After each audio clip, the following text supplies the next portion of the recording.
and this is Priti Sharma. Welcome to all. Today we will do The Twinkle in Garden by John Donne. Let's start the explanation by the line by line. Blasted with a sign and surrounded with tears, here I come to seek the spring. इन दो line का मतलब है कि आहें भरता हुआ, आंसू से घिरा हुआ, यहाँ मैं आया हूँ स्प्रिंग की तलाश में. And at mine's eye and at mine ear receive such balm and else cure everything. मेरी आँखें, मेरे कानों को यहाँ पर कुछ सुकून मिलेगा, इसीलिए यहाँ इस गार्डन में आया हूँ सुकून की तलाश में. But O self treater I do bring the serpent love. But मैं खुद से गद्दारी करके यहाँ पर अपने साथ अपना स्पाइडर लव ले आया हूँ. यहाँ पर मतलब जो उन्होंने अपने प्यार को किससे कंपेयर करा है, स्पाइडर लव से. ठीक है. विच ट्रांसबस्टेंस ऑल एंड कैन कन्वर्ट मना टू गला. ट्रांसबस्टेंस का मतलब है कि उन्होंने अपने प्यार को कन्वर्ट करके बोला है कि जो चीज़ मुझे खुशी देती थी अब वो सब कन्वर्ट हो गए किसमें, जो मुझे अब दुख देते हैं. ओके. एंड कन्वर्ट मन्ना टू गला. मन्ना टू गला का मतलब है एक फूड होता था जो पॉइजन में कन्वर्ट हो जाता है, तो ये वो है मन्ना टू गला. मतलब ये जो मुझे खुशी देते थे वो सब अब कन्वर्ट हो गए. And this place may thoroughly be thought true paradise. I have the serpent bird. ये जो प्लेस है बिल्कुल ही पैराडाइज की तरह ही है, जैसे जहाँ पे एडम ऑफ ईव को उस गार्डन में रखा है तो बिल्कुल वैसे ही है. I have the serpent broad. और यहाँ पर मैं किसको ले आया, सर्पेंट मतलब सांप को. इन्होंने सांप को किससे कंपेयर किया, अपने प्यार से. तो इस पैराग्राफ का ये मतलब है. It were wholesome for me that winter did benight the glory of this place. ये मेरे लिए अच्छा होता कि जो सर्दी है वो इस जगह की ग्लोरी मतलब खूबसूरती को कवर कर दे. And that a grave was dead forbidden these tree to laugh and mock me at my face.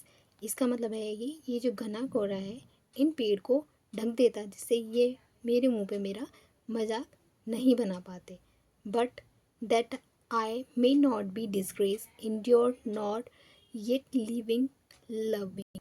लेकिन यहाँ पे हमारे पोएट कहते हैं कि मैं ऐसा नहीं कर सकता कि ये स्प्रिंग का मौसम है और मैं यहाँ पे सर्दी का मौसम ले आऊँ, और ना ही इस पेज को मैं छोड़ के जा सकता हूँ. Love let me some senseless piece of this place be make me a mandrake. इन दो लाइनों में हमारे पोएट ये कह रहे हैं कि इस जगह में जितनी भी शांति है वो मुझे भी दे दो, या फिर तो मुझे एक मैड्रिक का पौधा बना दो. ये पौधा कितना जहरीला होता है कि जिसका ओवरडोज लेने से डेथ भी हो सकती है. तो हमारे पोएट बोलते हैं कि यहाँ पे जितनी भी शांति है वो मुझे भी दे दो, अगर नहीं है तो फिर मुझे एक मैड्रिक का पौधा बना दो जिससे वो पॉइजनस ट्री है जिससे ओवरडोज होने से हमारी डेथ भी हो सकती है. सो आई मे ग्रो हेयर और a stone fountain weeping out of my year. या तो मुझे एक स्टोन का फाउंटेन बना दो. स्टोन का फाउंटेन जैसे उसमें से पानी बहता रहता है, वैसे weeping out of my year मतलब जितनी मेरी बची ज़िंदगी है वो उसमें से बहती रहे. Here with crystal fire lovers come. यहाँ पर क्रिस्टल की बॉटल लेके लवर्स आएंगे. And take my tier.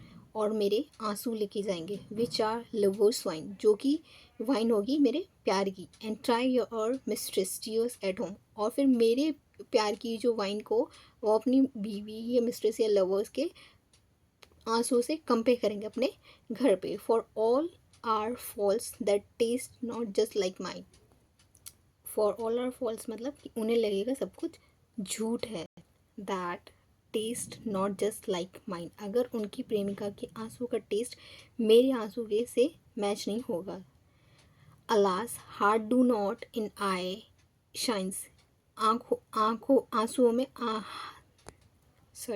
Heart do not in I shine. जो दिल की बात है वो आंसू में नहीं दिखाई देती. नॉर कैन यू मोर जज वुमेन थ्रू वाई टीयर्स. तुम औरत को उनके आंसू से उन्हें नहीं नाप सकते या जज कर सकते. Then by her shadow that she wears. आप उनके आंसू से उतना ही पता लगा सकते हो जितना कि तुम शेडो में देख के बता सकते हो कि कौन से कपड़े उन्होंने पहने. O perverse sex where none is true but she who's therefore true because her truth kills me. Last की लाइन में ये बोला गया है, O power 6 where none is true but she. इसका मतलब ये है कि यहाँ पर कोई भी पावर 6 मतलब खिसके हुए जेंडर जो, तो उसमें यहाँ पे लेडीज़ के लिए, लवर्स के लिए बोला गया है कि खिसके हुए जेंडर यहाँ पर कोई भी ट्रू नहीं है सिवाय मेरी लवर्स के। Who is there for true because her truth kills me. वो सच्ची इसलिए है कि उसका सच जो है वो मुझे मार डालता है। I hope you all understand.